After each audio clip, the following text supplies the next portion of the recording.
I'm a haemophilia campaigner.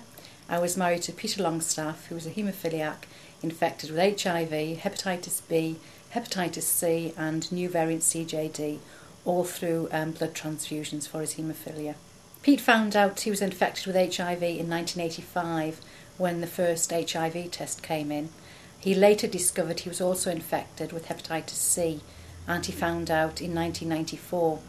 Although we later discovered he'd actually been tested in 91 and the positive test result withheld from him for several years. So that put myself at risk because we didn't know that he was infected. Basically, we wanted to research the global blood trade and the impact on the UK haemophilia community. So we collected evidence from all around the world. We spent many hours in medical libraries, reading books, articles, getting evidence from America, tracing Pete's treatment back to Arkansas State Penitentiary, where the prisoners were selling their blood.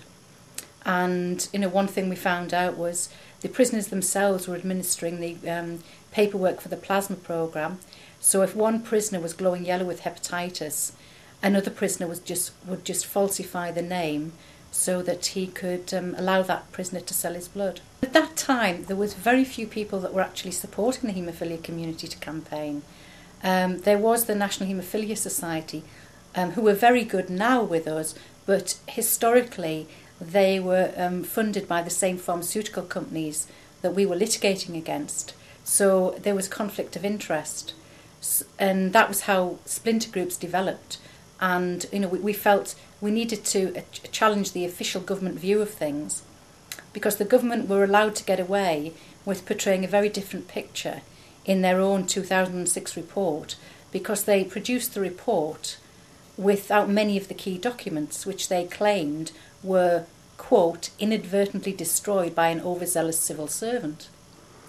Has anyone ever taken responsibility for the infection of thousands of haemophiliacs with HIV, hepatitis C?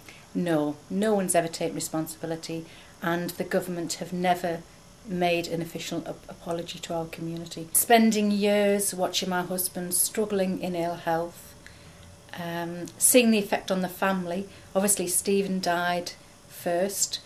My father-in-law died whilst he was campaigning, had a heart attack and died. My husband died. I didn't have children because I was afraid of infecting, a child with HIV or hepatitis C. I gave up my career to become a full-time carer, so lost about 17 years of wages, all my pension rights, and am now living on £59 a week. The losses are, multiple.